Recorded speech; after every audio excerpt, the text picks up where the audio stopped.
The Quran, of course, confirms the uncreatedness of the Creator. He neither begets nor is he begotten. That's in chapter 112, verse 3.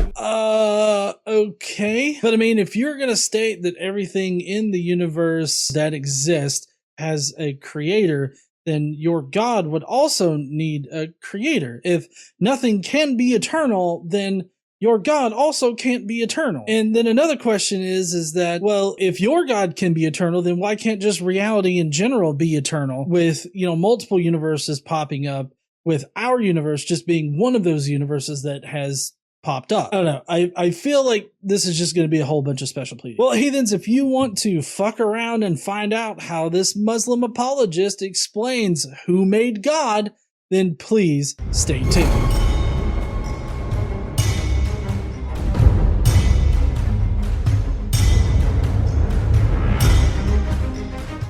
What's up, heathens? How y'all doing? I'm the Godless Engineer, and I critically analyze apologist claims to give you the best arguments and information so that you can stand up and use your voice. Today, we're going to be taking a look at a Muslim apologist that is going to try to answer the question of who made God. I hope that he answers the question. I hope that he doesn't just try to sidestep it or move the goalpost, or specially plead his way out of this, but that's been my experience with all apologists. So, I'm very eager to hear how they explain who made God. A common question that pops up between religious people and atheists is, who made God? From popular atheist debaters to the common atheist internet troll, this question is absurdly thought to be a valid argument against God. Well, yes, mainly in the realm of a teleological art. Basically, when somebody says that the universe looks designed and so therefore it was designed, or it had to have an intelligent designer, or had to be intelligently created. Well, then the question becomes, well, if that's the case, then who designed or created your God? Because it seems like if you're applying that kind of universally, then it would also have to apply to your God. Typically, the way that apologists get out of this is saying, oh, well, my God doesn't need to be created. It just is eternal. And it becomes this special pleading argument. But I'm sure that he's not going to do this. Now here are 3 reasons why this question is about as useful as asking me if an egg is a fruit or a vegetable.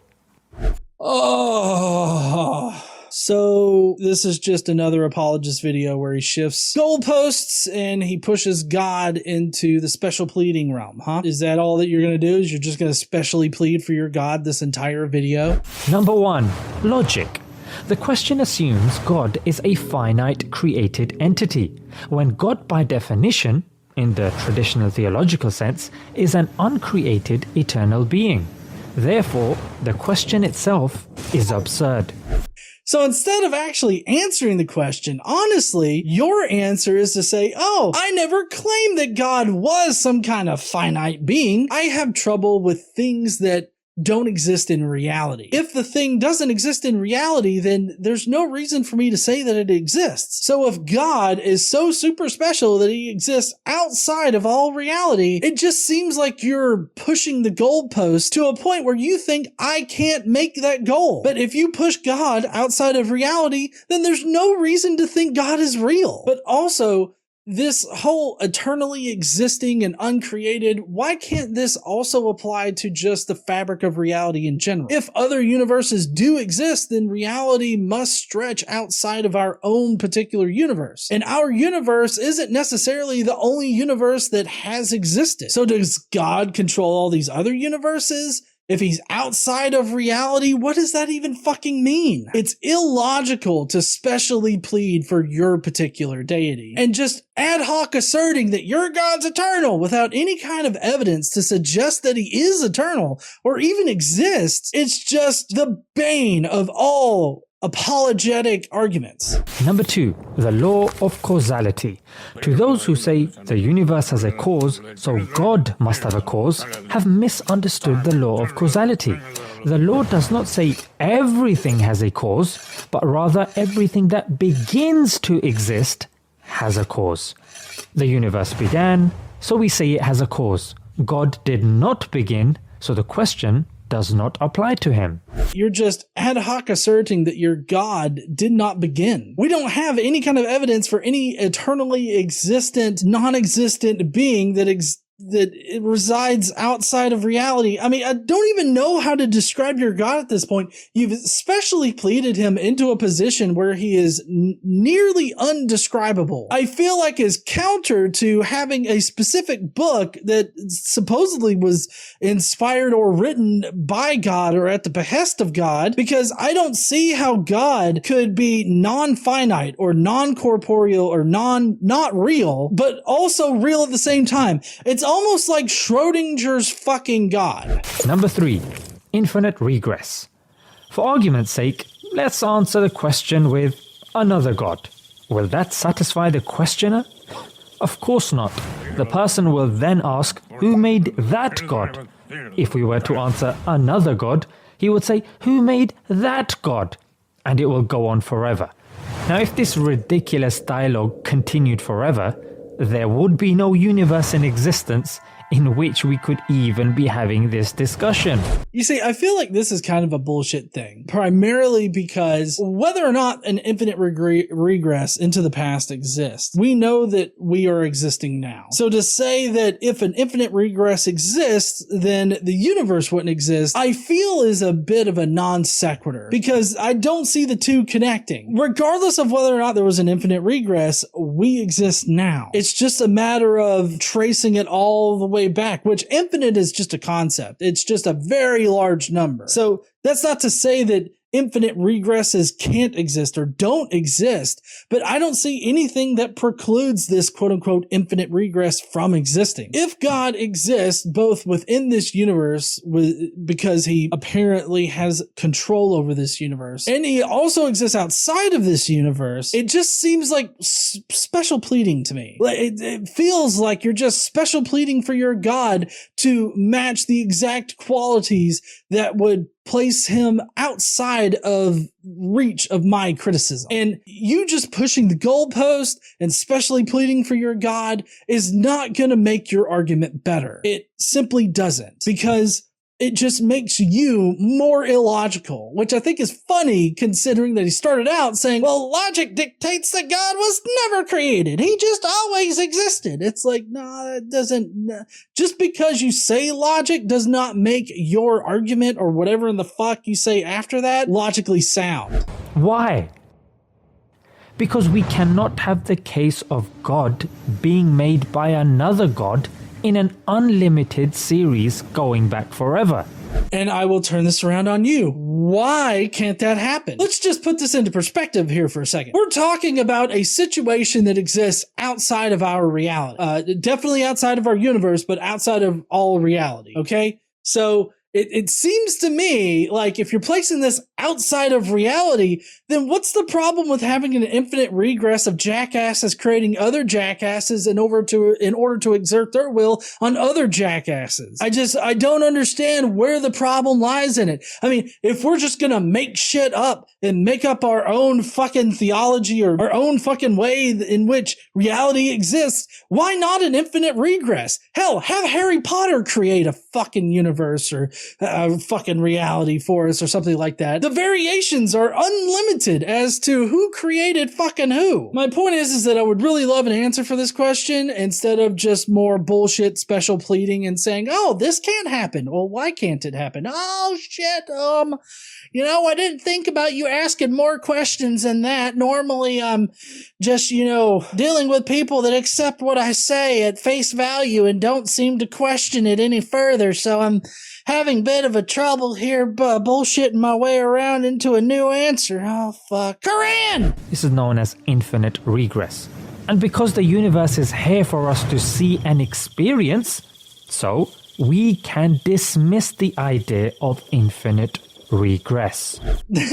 That doesn't actually prove that an infinite regress is impossible. Like I said before, if you're placing all of this shit outside of reality, then I don't see anything that restricts an infinite regress from happening. The Quran, of course, confirms the uncreatedness of the Creator. He neither begets nor is he begotten. That's in chapter 112, verse 3. So you're trying to use your holy book as evidence that God is uncreated, that he just eternally exists, which is a book written by people who thought up this God and applied all these arbitrary attributes to him, like him being uncreated. And so you're just playing a big circle jerk game with this argument. It's like, oh, the Quran says that God is uncreated, and God is uncreated because the Quran says that. Okay, this is not convincing and should not be convincing to anybody. Circular logic should never convince you of anything. And this is one of the most blatant uses of a circular argument that I've ever seen. I really don't care what your holy book says. You or your holy book just arbitrarily stating that God is eternal is a lot like saying that leprechauns shit out gold coins and their pots are really their chamber pots.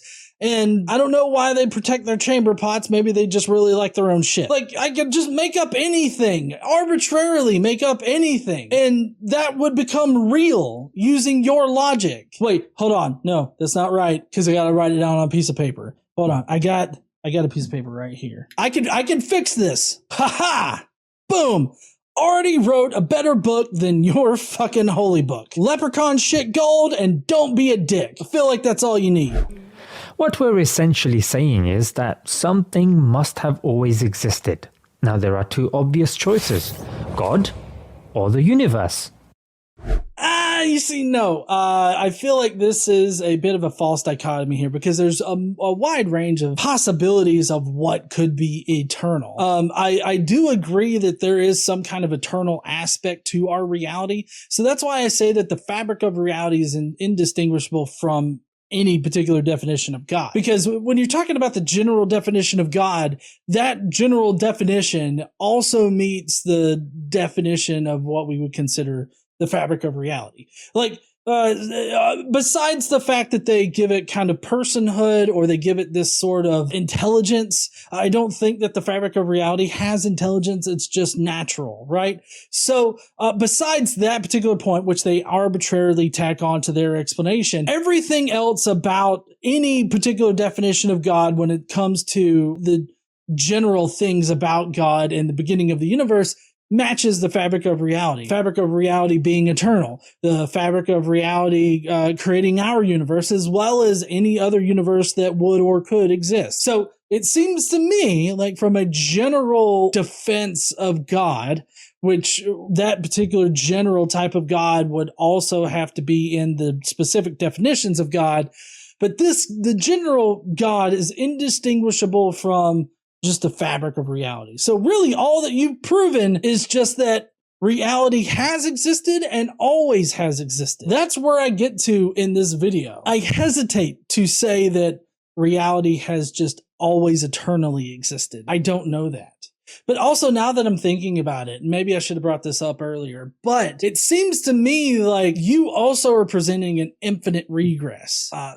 Because if your God is eternal, then he has an infinite regressive past. He's infinitely exists into the past, which I don't know what that would mean outside of any one particular universe, because, you know, time and space are connected, and time and space came into existence when this universe inflated, and I guess as well as other universes inflated. So, I mean, I guess I don't understand what it would mean for it, like God to be eternal in the first place. It's a curious thing. I don't know. Maybe you could answer that fucking question. What does eternity mean in a timeless vacuum? Since the universe began and is contingent, it cannot have always been there. Therefore, something that always existed must be God.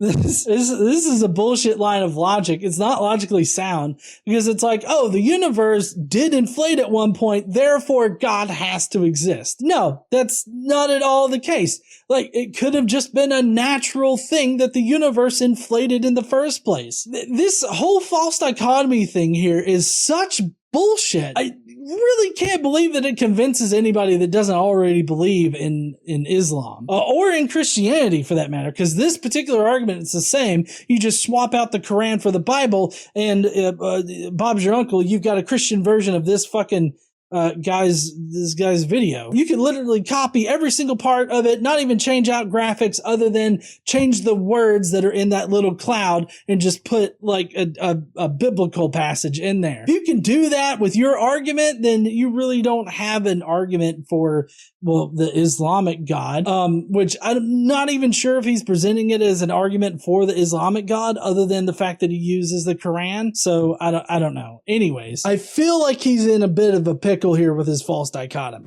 In conclusion, the outdated atheist cliche, "Who made God?" is a misplaced, incoherent, and false contention. No, it's not. Not when you consider all the ramifications of you specially pleading for your God. Because if everything has to be created that begins to exist in this universe, and God has the ability to change things in this universe, then he must be finite in some kind of fashion. He must exist in some kind of form that would allow him to discreetly exist. It seems to me like you've put yourself in a weird position here of trying to shift the goalpost outside of reality. But that also means that your claim that an eternal God exists is meaningless. Because I don't know what an eternal God is outside of time and space. Like, an eternal God existing outside time and space seems kind of like an oxymoron. Heavy emphasis on the moron. So, I mean, I'm just genuinely confused by this new revelation that I had, that saying that God is eternal and exists outside of reality makes the eternalness of God meaningless. Like, I don't understand. Anyways. Well, that's gonna be it for their fucking dumbass video today. If you will, please go down below. Let me know what y'all think about this video. Let me know what you think about the question, who made God? When does it come up for you in conversations? For me, it's generally on the, cosmological kind of argument of, things, being created. Well, then who created the creator kind of thing. So, I mean, that's when the who made God thing kind of crop up for me. But I'd love to hear what you guys think. Let me know down below in the comments. And hey, while you're down there, I want you to smash that like button and subscribe if you like this kind of content. Don't forget to stand up and use your voice. Bye, heathens.